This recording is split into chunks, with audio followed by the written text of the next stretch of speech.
며느라, 말할까 말까 고민 많이 했는데, 명절도 그렇고, 어버이날도 그렇고, 항상 너희 친정만 챙기는 거. 사실 좀 서운하구나. 서운하셨어요? 애 같으셔라. 친정을 더 챙기는 게 이상한가요? 제 부모님이시잖아요. 그래, 팔은 안으로 굽는다고 더 챙길 수 있지. 그래도 보통은 어느 정도 서운한 쪽이 안 생기게 비슷하게 챙겨주려 노력을 하지 않니? 솔직히 말씀드리면 어머님은 제 부모님 아니시잖아요. 이건 그냥 시댁 예의 차리는 거고. 우리는 가족까진 아니죠, 사실. 가족이 아니라고? 가족이 아니면 대체 뭐니? 시댁이랑은 어쩔 수 없이 거리가 있는 거잖아요. 저만 그런 게 아니라 모든 며느리들이 다 그래요. 그래, 이제 알았어.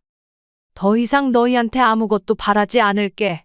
대신 너네도 나한테 아무것도 바라지 말거라. 그냥 그런 관계로 지내자. 이번 사연의 주인공은 40년간 전라도 시장 바닥에서 살아온 황메란 씨입니다. 66세의 메란 씨는 억척스러운 여성이었습니다.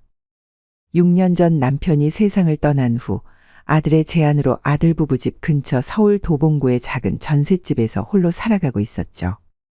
메란 씨는 아침부터 바쁘게 움직였습니다. 오늘은 시장에 가서 장을 봐야 했습니다.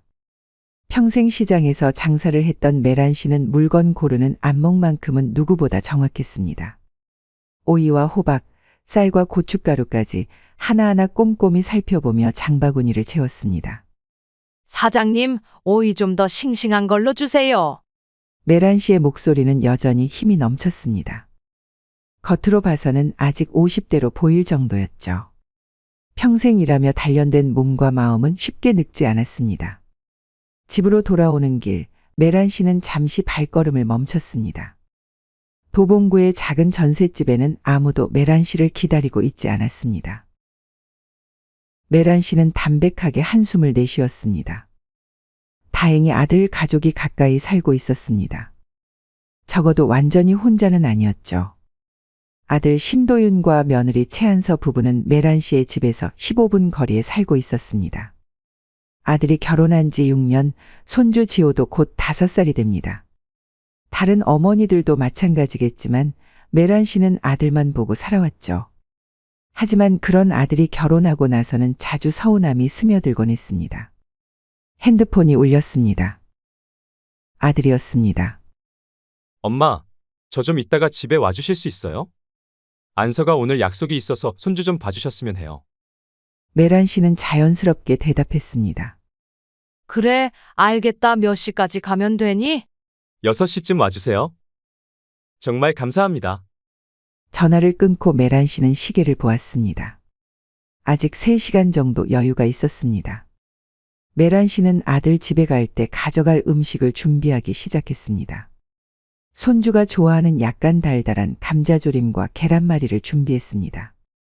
며느리는 말끝마다 존댓말을 섞었지만 태도는 늘 냉정했습니다. 눈을 마주치지 않고 짧게 대화를 끊는 모습이 메란 씨는 늘 마음에 걸렸죠. 처음에는 성격 차이라고 생각했지만 6년이 지나도 그 묘한 거리감은 좁혀지지 않았습니다. 어머님, 감사합니다. 저희가 늦을 것 같아요. 어머님, 지호 밥 먹였으니까 신경 쓰지 마세요. 며느리의 말투에는 항상 묘한 선이 그어져 있었습니다. 그 선을 넘으면 안 된다는 무언의 경계였죠. 명절이면 며느리는 친정에 3박 4일 머무르고 시댁에는 밥 한 끼 먹고 갔습니다. 시댁에는 시간 없어서요. 친정에는 엄마가 기다리시니까요. 라고 했죠.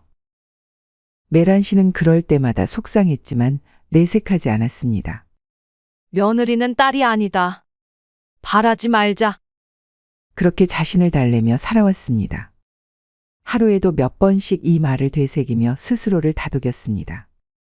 초반에는 매우 서운했지만 세월이 흐르면서 마음에 굳은 살이 박혔습니다. 그저 아들 가족이 잘 지내면 된다고 생각했죠. 그런데 한 가지 마음 깊이 걸리는 일이 있었습니다. 평소에는 친정만 우선으로 챙기던 며느리는 손주를 맡길 때만큼은 언제나 메란 씨가 우선이었습니다. 아들이나 며느리가 바쁘다고 하면 언제든 손주를 봐주러 아들 집으로 갔습니다. 아들 부부의 집에서 하루 종일 손주를 봐주고 밤에는 자신의 집으로 돌아오는 일상이 반복됐습니다. 어머님, 이번 주에만 도와주세요. 다음 주도 좀만 봐주시면 너무 감사할 것 같아요. 이런 부탁들이 이제는 부탁이 아니라 지시처럼 느껴졌습니다. 시간이 지날수록 자신이 그저 편리한 베이비시터 같다는 느낌이 들었습니다. 오후 5시 반, 메란 씨는 준비한 음식을 가방에 넣고 아들 집으로 향했습니다. 지하철을 2정거장 타고 걸어서 5분. 이제는 너무나 익숙한 길이었습니다. 아들의 아파트 앞에 도착했을 때 며느리가 마침 나오고 있었습니다. 서둘러 나오는 모습이었죠. 어머님, 오셨어요. 고맙습니다. 전 이만 가볼게요. 며느리는 짧게 인사를 하고 서둘러 걸어갔습니다. 메란 씨는 그 뒷모습을 잠시 바라보았습니다. 며느리의 핸드백은 비싸 보였습니다. 작년 생일에 아들이 선물했다고 했던 그 가방이었죠. 메란 씨는 조용히 한숨을 내쉬고 아파트로 들어갔습니다. 할머니, 문을 열자마자 지호가 달려와 안겼습니다. 메란 씨는 손자의 작은 등을 토닥였습니다. 손자 지호의 미소를 보면 모든 서운함이 녹아내렸습니다. 엄마, 고마워요. 저녁 10시쯤 들어올게요. 아들이 말했습니다. 메란 씨는 고개를 끄덕였습니다. 괜찮아. 너희들 일 봐. 내가 지호 잘 보고 있을게. 아들은 빠르게 인사를 하고 서둘러 나갔습니다. 이제 아파트에는 메란 씨와 지호만 남았습니다. 할머니, 뭐 가져왔어? 지호가 메란 씨의 가방을 가리켰습니다. 메란 씨는 웃으며 가방에서 음식통을 꺼냈습니다. 내가 좋아하는 감자조림이랑 계란말이 가져왔지. 지호는 기뻐하며 손뼉을 쳤습니다. 메란 씨는 손주를 위해 저녁을 차렸습니다. 아들 부부의 부엌은 깔끔했지만 메란 씨의 집과는 달랐습니다. 모든 것이 최신식이었죠. 가끔 어떤 버튼을 눌러야 할지 몰라 당황할 때도 있었습니다. 지호와 함께 저녁을 먹고 설거지를 하고 장난감을 가지고 놀았습니다. 메란 씨는 손주가 좋아하는 그림책을 읽어주었습니다. 지호는 메란 씨의 무릎에 앉아 책에 집중했습니다. 이런 순간만큼은 세상 모든 걱정이 사라지는 것 같았습니다. 할머니, 자주 놀러와. 엄마, 아빠 없을 때 심심해. 지호의 말에 메란 씨는 가슴이 찡했습니다. 그렇게 저녁 시간이 흘러갔습니다. 시계가 9시를 가리킬 때 메란 씨는 지호를 씻기고 잠자리에 눕혔습니다. 할머니, 이야기 들려줘. 메란 씨는 옛날 이야기를 들려주었습니다. 자신이 어렸을 때 고향에서 들었던 이야기들이었죠. 지호는 금방 잠들었습니다. 메란 씨는 조용히 손주의 방을 나와 거실로 향했습니다. 아들 부부의 거실은 깔끔했습니다. 벽에는 가족 사진이 걸려 있었습니다. 웃고 있는 아들과 며느리 그리고 지호. 메란 씨는 그 사진을 바라보았습니다. 메란 씨는 그 사진 속에 없었습니다. 소파에 앉아 텔레비전을 켰습니다. 소리는 작게 해서 지호가 깨지 않도록 했습니다. 드라마가 나오고 있었지만 메란 씨의 생각은 다른 곳에 있었습니다. 달력이 눈에 들어왔습니다. 다음 주가 어버이날이었습니다. 작년에는 아들이 카네이션을 사왔고 며느리는 짧은 인사만 남기고 친정에 갔었습니다. 올해는 어떨까? 큰 기대는 하지 않았지만 그래도 작은 희망을 품었습니다. 핸드폰이 울렸습니다. 아들이었습니다. 엄마, 미안한데 오늘 좀 늦을 것 같아요. 회식이 길어졌어요. 혹시 11시까지 계실 수 있어요? 그래, 괜찮아. 지호는 이미 잠들었으니 걱정 말고. 메란 씨는 담담하게 대답했습니다. 이미 예상했던 전화였습니다. 정말 고마워요. 곧 갈게요. 전화를 끊고 메란 씨는 창밖을 바라보았습니다. 아파트 단지의 불빛들이 반짝였습니다. 밤하늘에는 별이 거의 보이지 않았죠. 옛날 전라도 시골에서 보던 별하늘과는 너무 달랐습니다. 문득 며느리의 말이 떠올랐습니다. 지난 설날 짧게 인사를 나누던 중이었습니다. 어머님, 요즘 어떠세요? 잘 지내시죠? 메란 씨는 대답했습니다. 그럼 잘 지내지. 너희들 보면 좋아. 그때 며느리의 대답이 기억났습니다. 저희가 자주 찾아뵙지 못해서 죄송해요. 바빠서. 항상 바빠서라는 말을 했습니다. 그리고 언제나 빨리 자리를 떴죠. 하지만 친정에서는 주말 내내 머물며 즐거운 시간을 보냈습니다. 메란 씨는 그런 차이가 아프게 느껴졌습니다. 그럴 수 있다고 이해해 보려 했지만 마음 한편에서는 서운함이 쌓여갈 수밖에 없었죠. 메란 씨는 조용히 한숨을 내쉬었습니다. 자신이 바라는 것이 그렇게 큰 것인지 생각해 보았습니다. 그저 가족처럼 대해주는 것, 그것뿐이었습니다. 메란 씨는 아들과 며느리가 바쁜 것을 이해했습니다. 하지만 그 바쁨 속에서도 조금의 진심이 느껴졌으면 했습니다. 어버이날을 며칠 앞둔 화창한 오후, 메란 씨의 휴대폰이 울렸습니다. 화면을 보니 며느리였습니다. 며느리가 직접 전화를 하는 일은 드물었습니다. 대개는 아들을 통해 연락이 왔죠. 메란 씨는 약간의 긴장감을 느끼며 전화를 받았습니다. 어머님, 통화 괜찮으세요? 며느리 안서의 목소리는 평소와 다르게 상냥했습니다. 메란 씨는 다소 의아했지만 담담하게 대답했습니다. 그래, 괜찮아. 무슨 일이니? 어머님, 다음 주 수요일부터 금요일까지 혹시 시간 되세요? 저희 부모님 모시고 도쿄 좀 다녀오려고요. 메란 씨는 순간 말문이 막혔습니다. 다음 주 수요일은 어버이날이었습니다. 어버이날에? 네, 그래서 미리 연락드리는 거예요. 제 부모님께서 예전부터 일본 여행을 가고 싶어 하셨거든요. 마침 좋은 패키지 상품이 있어서. 그래서 말인데요. 지호는 어머님이 봐주시면 안 될까요? 메란 씨는 잠시 침묵했습니다. 목구멍까지 차오르는 말을 삼키며 대답했습니다. 그래, 일단 알겠다. 정말 감사해요. 그럼 나중에 다시 연락드릴게요. 전화가 끊기자 메란 씨는 한동안 그 자리에 서 있었습니다. 창가에 놓인 작은 화분의 꽃잎이 바람에 흔들렸습니다. 메란 씨의 마음도 그렇게 흔들리고 있었습니다. 그날 밤 메란 씨는 잠이 오지 않았습니다. 침대에 누워 천장을 바라보며 생각에 잠겼습니다. 엄마, 카네이션이에요. 제가 직접 색종이로 접었어요. 초등학교 시절 아들이 건넸던 종이 카네이션이 떠올랐습니다. 그때는 그저 행복했습니다. 언제부터 이렇게 변했을까요? 아들이 결혼하고 며느리가 생기고 모든 것이 조금씩 달라지기 시작했습니다. 뭘 바라는 거야, 나는. 메란 씨는 중얼거렸습니다. 하지만 마음 한구석에서는 알고 있었습니다. 그저 가족처럼 대해주는 것, 그것뿐이었습니다. 어버이날을 사흘 앞둔 아침, 메란 씨는 일찍 일어나 시장에 나갔습니다. 오랜만에 장을 보며 마음을 달래려 했습니다. 시장 골목을 걷다 보니 어버이날 선물 세트들이 진열되어 있었습니다. 카네이션 화분과 케이크, 작은 선물 세트들. 메란 씨는 그것들을 바라보다 발걸음을 돌렸습니다. 집으로 돌아오는 길, 현관 앞에 낯선 신발이 보였습니다. 며느리였습니다. 메란 씨는 의아했습니다. 며느리가 혼자 찾아오는 경우는 거의 없었기 때문입니다. 문을 열자 며느리가 거실 소파에 앉아 있었습니다. 단정한 옷차림에 가방 하나를 손에 들고 있었죠. 어머님, 오셨어요? 며느리의 말투는 가벼웠지만 눈빛은 차가웠습니다.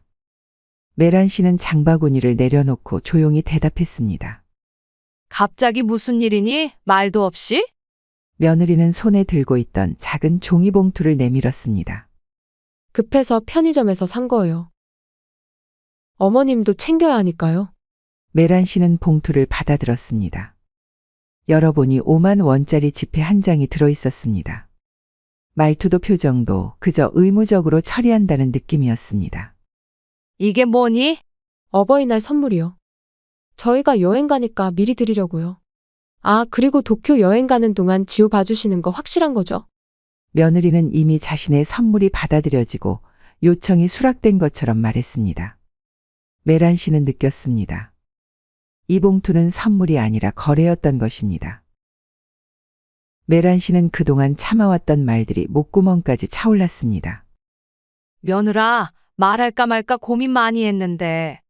며느리는 약간 놀란 표정으로 메란 씨를 바라보았습니다.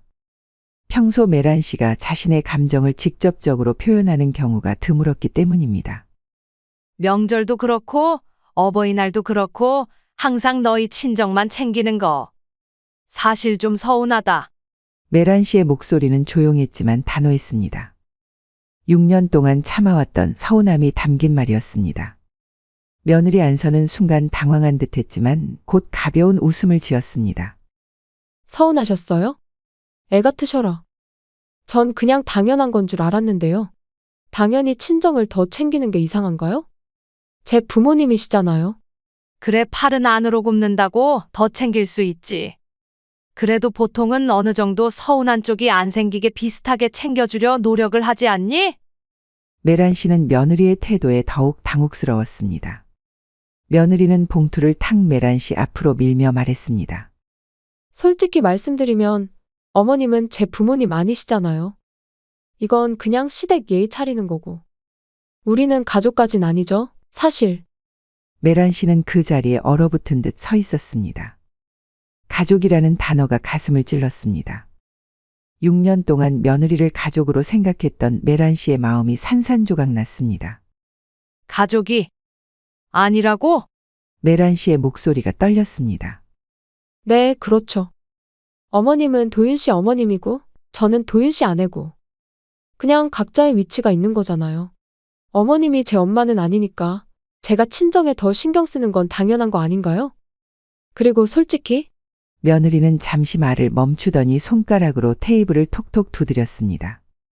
시댁이랑은 어쩔 수 없이 거리가 있는 거잖아요. 저만 그런 게 아니라 모든 며느리들이 다 그래요. 메란 씨는 그제야 깨달았습니다. 자신이 그동안 얼마나 큰 착각 속에 살았는지를요. 며느리에게 자신은 그저 시댁이었을 뿐 결코 가족이 아니었습니다. 그래서 친정에는 3박 4일 머물면서 여기는 한 끼 먹고 가는구나. 메란 씨의 말에 며느리의 표정이 약간 경직되었습니다. 그건 제 부모님이랑 있는 게 편하니까요. 어머님도 아시잖아요. 시댁에서는 아무래도 말 조심하고 행동 조심하게 되고. 그런데 친정 부모님 모시고 어버이날에 여행 가는 건 괜찮고, 내게는 5만 원짜리 지폐 한 장이 최선인 거니? 메란 씨의 직설적인 질문에 며느리는 잠시 말을 잃었습니다. 그러나 곧 방어적인 태도를 취했습니다. 어머님, 그건 좀 다른 문제잖아요. 저희도 나름 성의껏 한 거예요. 그리고 어버이날이 그렇게 중요한가요? 그냥 하루일 뿐이잖아요. 1년 내내 잘하는 게 더 중요하지 않나요? 1년 내내 잘한다고? 너희가 언제 나를 찾아왔니? 언제 내게 진심으로 관심을 보였니? 매번 손주 봐달라고 부탁이나 하잖니? 메란 씨의 질문에 며느리는 당황한 듯 했습니다. 그러나 곧 반격했습니다. 어머님, 저희가 바쁜 거 아시잖아요. 그리고 솔직히 어머님도 저희를 많이 찾아오시지 않잖아요. 메란 씨는 그 말에 할 말을 잃었습니다. 며느리는 이제 상황을 완전히 뒤집어 놓고 있었습니다. 마치 메란 씨가 그들을 멀리한 것처럼 말이죠. 내가 너희를 찾아가지 않아? 네. 명절이나 특별한 일 있을 때만 오시잖아요. 메란 씨는 깊은 한숨을 내쉬었습니다. 사실 여러 번 찾아간다 말은 해봤지만 매번 불편하다는 핑계로 거절당하기 일쑤였는데 이제는 자신이 찾아가지 않는다고 원망하고 있었습니다. 어머님, 죄송하지만 좀 계산적으로 생각하시는 것 같아요. 며느리의 말에 메란 씨는 눈을 크게 떴습니다. 계산적이라고? 네, 5만 원이 적다고 하시는 것도 그렇고 어버이날 챙기는 것 가지고 그렇게 따지시고 저희도 나름대로 최선을 다했는데 어머님은 자꾸 부족하다고 하시니? 메란 씨는 믿을 수 없다는 듯 며느리를 바라보았습니다. 자신의 서운함을 표현했을 뿐인데 이제는 계산적이라는 소리까지 듣고 있었습니다. 내가 돈을 벌어서 그런 게 아니라 그게 아니라면 뭐가 문제인데요? 저희가 친정에 더 가는 것.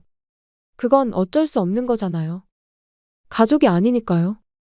며느라, 오해가 있는 것 같은데 나는 돈이나 물질적인 것을 바란 게 아니야. 그저 마음을 바랐을 뿐이야. 마음이요? 저희가 어머님을 싫어한다고 생각하세요? 그건 아니에요. 그냥 관계가 다른 거죠. 메란 씨는 이제 이 대화가 무의미하다고 느꼈습니다. 며느리는 자신의 감정을 전혀 이해하려 하지 않았고 오히려 메란 씨를 쪼잔하고 계산적인 사람으로 몰아가고 있었습니다. 어머님, 솔직히 말씀드리면 좀 쪼잔하게 구시네요. 남편 부모님이랑 자기 부모님을 똑같이 대하는 며느리가 어디 있어요? 그리고 5만 원도 적다고 생각하세요? 요즘 경기가 얼마나 어려운데. 메란 씨는 자신의 귀를 의심했습니다. 단순히 마음을 표현했을 뿐인데 이제 자신이 구두쇠처럼 취급받고 있었습니다. 어버이날 선물이 5만 원이면 충분하지 않나요? 어머님은 얼마를 원하셨어요? 10만 원? 20만 원? 솔직히 그런 식으로 따지시면 저희도 할 말이 없어요. 며느리의 말은 점점 더 매섭고 건방져졌습니다. 마치 자신이 피해자인 것처럼 행동하고 있었습니다. 내가 말했잖니. 내가 돈을 원했으면 막말로 손주 봐주거나 할 때 그때그때 요구하지 않았겠니? 그럼 뭘 원하셨어요? 저희 보고 친정 버리고 시댁만 모시고 살라고요? 그건 말이 안 되잖아요. 요즘이 어떤 시댄데.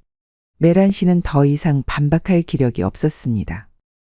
며느리는 그의 말을 계속 왜곡하고 자신의 입장만 강하게 주장하고 있었습니다. 그리고 이런 말씀 드리기 정말 죄송한데. 요즘 시대 시부모님한테 그렇게 많은 걸 바라시면 며느리 입장에서는 정말 힘들어요. 저희는 나름대로 예의는 다 갖추고 사는 건데. 메란 씨는 봉투를 내려다보았습니다. 5만 원짜리 지폐 한 장.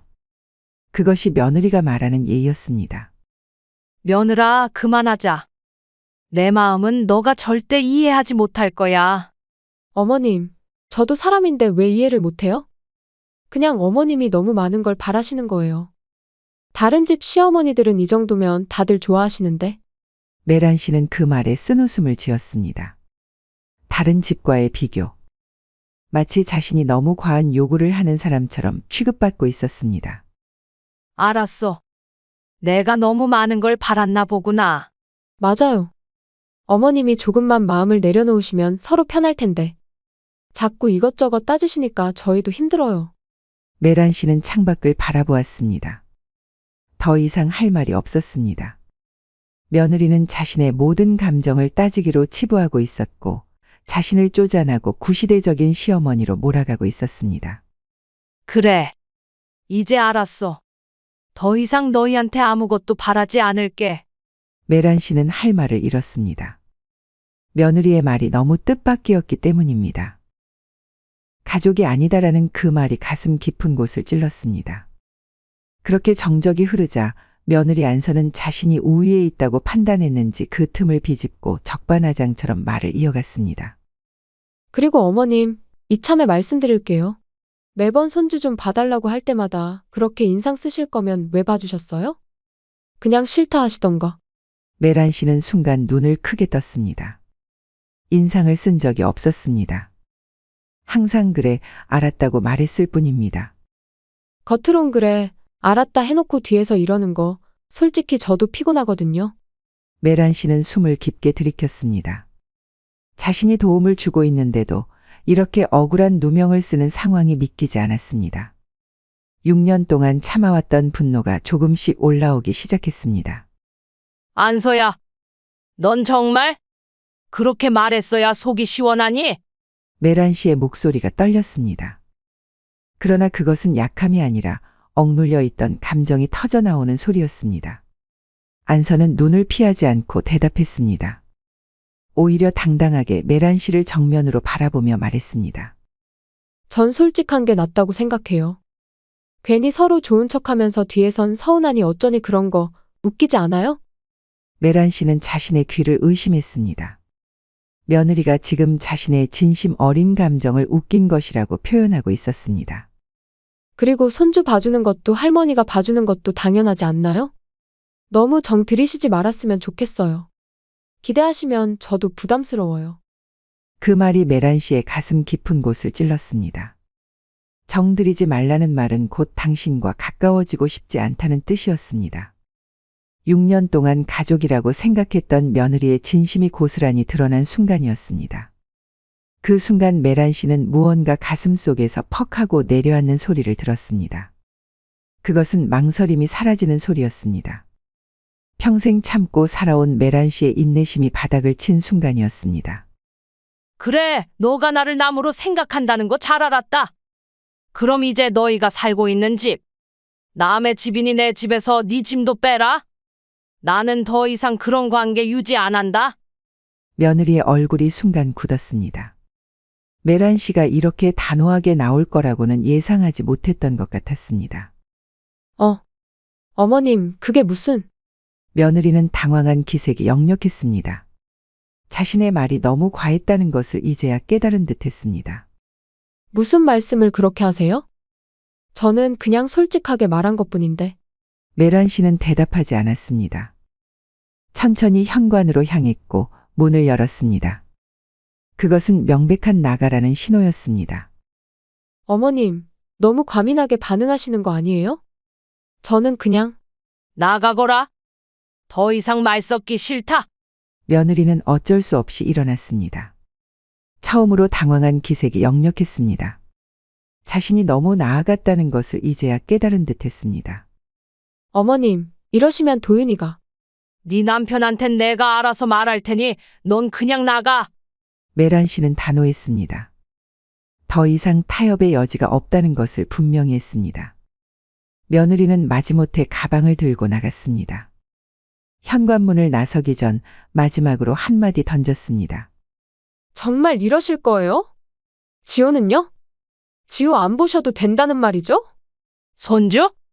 내가 너네들 위해서 손주 봐준 거지? 남의 아이를 내가 왜 봐주니? 며느리는 마지막으로 메란 씨를 노려보았지만 더 이상 할 말이 없었습니다. 그렇게 문이 닫혔고 메란 씨는 오랜만에 깊은 숨을 내쉬었습니다. 그날 저녁 아들이 헐레벌떡 달려왔습니다. 얼굴이 하얗게 질려 있었습니다. 엄마, 무슨 일이에요? 안서가 울면서 전화했어요. 메란 씨는 차분하게 아들을 마주했습니다. 도윤아, 너네 집 정리할란다. 집 팔 거다. 다시는 그 애랑 얼굴도 마주치기 싫다. 아들은 어안이 벙벙했습니다. 엄마, 갑자기 왜 그러세요? 안서가 뭐라고 했길래? 내 마누라가 내게 한 말은 이거다. 우리는 가족이 아니다. 이건 그냥 시댁예에 차리는 거다. 그리고 너무 정들이지 말았으면 좋겠다고 했어. 메란 씨의 말에 아들은 할 말을 잃었습니다. 엄마, 그래도 안서가 그냥 실수로 한 말일 수도. 실수? 아니다. 그 애 표정을 봤다면 너도 알 거다. 그건 마음속에 오래 품어온 생각이었어. 메란 씨는 창밖을 바라보았습니다. 이상하게도 마음이 가벼웠습니다. 6년 동안 참아왔던 것들을 모두 내려놓으니 오히려 홀가분했습니다. 엄마, 제가 안서 데리고 와서 사과하게 할게요. 필요 없다. 강요된 사과는 의미가 없어. 그리고 난 이제 그 애의 진심을 알았으니까. 메란 씨는 단호했습니다. 더 이상 거짓된 관계를 원하지 않았습니다. 평생 참고 살아왔지만 이제는 자신의 삶을 스스로 결정할 시간이었습니다. 엄마, 도윤아, 내 결정이다. 너랑 내 마누라는 너희 삶 살아라. 너희가 행복하면 그걸로 됐어. 하지만 나도 내 남은 삶, 내 방식대로 살 권리가 있다. 아들은 더 이상 반박하지 못했습니다. 어머니의 눈빛에서 단호함을 읽었기 때문입니다. 그것은 40년 시장 바닥에서 단련된 여성의 강인함이었습니다. 이젠 가렴. 내 마누라가 기다릴 테니. 아들은 마지못해 일어났습니다. 문을 나서기 전 돌아보며 물었습니다. 정말 집 파실 거예요? 그래. 이젠 새로운 시작이 필요해. 아들이 떠난 후 메란 씨는 창가에 앉았습니다. 서울의 밤하늘을 바라보며 생각했습니다. 이제 자신은 시어머니나 할머니라는 역할에서 벗어나 그저 황메란이라는 한 사람으로 살아갈 것입니다. 그 생각이 너무나 자유롭게 느껴졌습니다. 이제 끝이다. 메란 씨는 중얼거렸습니다. 그러나 그것은 슬픈 끝이 아니라 새로운 시작을 알리는 말이었습니다. 며칠간 연락은 없었습니다. 메란 씨의 일상은 묘하게 평온했습니다. 마음속에 웅크리고 있던 서운함과 분노가 비워진 자리에는 이상한 고요함이 찾아왔습니다. 현관 초인종이 울렸습니다. 문을 열자 예상치 못한 광경이 펼쳐졌습니다. 아들 도윤이 서 있었고 그 뒤로 며느리 안서가 고개를 숙이고 있었습니다. 엄마, 도윤이 먼저 입을 열었습니다.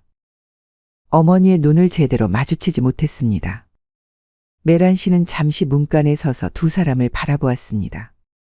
마음이 복잡했지만 이내 문을 활짝 열어주었습니다. 들어오렴. 세 사람은 거실로 들어왔습니다. 어색한 침묵이 흘렀습니다. 도윤이 며느리를 힐끔 쳐다보며 눈짓했지만 며느리는 여전히 고개를 들지 못했습니다. 도윤이 한숨을 내쉬며 먼저 말을 꺼냈습니다. 엄마, 정말 죄송합니다. 저희가 너무 엄마를 생각하지 못했어요. 특히 제가 아들로서 제대로 신경 써드리지 못했어요. 중간에 조율을 잘했어야 했는데 다 제 잘못이에요. 도윤의 목소리는 진심이 담겨 있었습니다. 메란 씨는 아들의 얼굴을 바라보았습니다. 6년 전 결혼할 때 그토록 행복해하던 아들의 모습이 떠올랐습니다. 안서도 할 말이 있대요. 도윤이 며느리를 바라보았습니다. 며느리는 여전히 고개를 들지 못하고 있었습니다. 도윤이 단호하게 말했습니다. 여보, 엄마한테 제대로 사과드려야지. 안서는 천천히 고개를 들었습니다. 눈가가 붉어져 있었고 입술이 미세하게 떨리고 있었습니다. 어머님. 정말 죄송합니다. 제가 너무 무례했어요. 메란 씨는 묵묵히 며느리를 바라보았습니다. 안서의 사과가 진심인지 아니면 아들의 강요로 인한 것인지 판단하기 어려웠습니다. 그날 드린 말씀들. 정말 죄송해요. 제가 너무 생각 없이 말했어요. 안서의 말은 더듬거리며 이어졌습니다. 진심이든 연기든 적어도 당황한 것은 사실인 듯 했습니다. 우리가 가족이 아니라고 한 건 그냥 순간적으로 나온 말이었어요. 제가 너무 감정적이었습니다. 메란 씨는 여전히 침묵을 지켰습니다. 안서의 눈동자가 불안하게 흔들렸습니다. 어머님, 정말 용서해 주세요. 제가 잘못했습니다. 도윤이 조심스럽게 메란 씨의 반응을 살폈습니다. 그러나 메란 씨는 담담한 표정을 유지했습니다. 그저 조용히 앉아 두 사람을 바라볼 뿐이었습니다. 엄마, 저희가 정말 면목이 없습니다. 엄마가 집을 파시든 어디로 가시든 다 엄마 뜻대로 하세요. 저희는 엄마 결정을 존중할게요. 그리고 앞으로는 제가 잘 중재를 할 테니 너무 노여워하진 말아주세요. 도윤의 말에 안서도 고개를 끄덕였습니다. 메란 씨는 빤히 안서를 응시했습니다. 안서는 몇 초 견디다가 결국 시선을 돌렸습니다. 내가 왜 그렇게 화가 났는지 알겠니? 메란 씨가 마침내 입을 열었습니다. 그의 목소리는 놀라울 정도로 평온했습니다. 네. 어머님을 가족으로 생각하지 않는다고 해서요. 안서가 작은 목소리로 대답했습니다. 그것뿐일까? 메란 씨의 단순한 질문에 안서는 더 할 말을 찾지 못했습니다. 그저 손가락으로 소파 가죽을 매만질 뿐이었습니다. 6년이다. 내가 너희를 가족이라고 생각하고 지낸 시간이. 그리고 그 6년 동안 너는 단 한 번도 나를 가족으로 생각한 적이 없었단 말이지. 메란 씨의 말에 안서는 대답하지 못했습니다. 그저 고개를 더 깊이 숙였습니다. 내가 화난 건 그걸 인정한 것이 아니라 6년 동안 속인 것 때문이야. 도윤이 끼어들었습니다. 엄마, 안서가 진심으로 반성하고 있어요. 앞으로는 정말 다르게 대할 거예요. 메란 씨는 손을 들어 아들의 말을 끊었습니다. 도윤아, 너는 정말 좋은 아들이야. 그리고 나는 너를 정말 사랑한다. 메란 씨의 눈에 살짝 눈물이 고였습니다. 하지만 그는 빠르게 감정을 추스렸습니다. 하지만 내 결정은 변함없어. 나는 내 남은 인생을 내 방식대로 살 거야. 도윤의 얼굴이 창백해졌습니다. 엄마, 정말 집을 파실 건가요? 그래. 그럼 저희와는 정말 관계를 끊으실 건가요? 메란 씨는 깊은 숨을 들이쉬었습니다. 잠시 창밖을 바라보다 다시 아들의 눈을 마주했습니다. 생각해 볼게.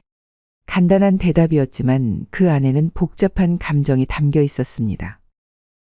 엄마, 이제 돌아가렴. 내가 결정하면 연락할게. 도윤과 며느리 안서는 천천히 일어났습니다. 더 할 말이 없었습니다. 현관문 앞에서 안서가 다시 한번 고개를 숙였습니다. 정말 죄송합니다, 어머님. 메란 씨는 대답하지 않았습니다. 그저 고개를 약간 끄덕이는 것으로 대화의 끝을 알렸습니다. 문이 닫히고 메란 씨는 소파에 앉아 깊은 숨을 내쉬었습니다. 창밖으로 석양이 물들고 있었습니다. 며느리만 생각하면 정말 연을 끊어버리고 싶구나. 메란 씨는 혼잣말로 중얼거렸습니다. 그러나 아들 도윤의 얼굴이 떠올랐습니다. 지금까지의 인생에서 가장 소중한 사람. 그를 생각하면 마음이 복잡해졌습니다. 어떻게 해야 현명한 걸까? 내가 너무했던 걸까? 여러분은 메란 씨가 어떤 결정을 내려야 한다고 생각하시나요? 아들과의 관계를 위해 며느리를 용서하고 새로운 관계를 시작해야 할까요?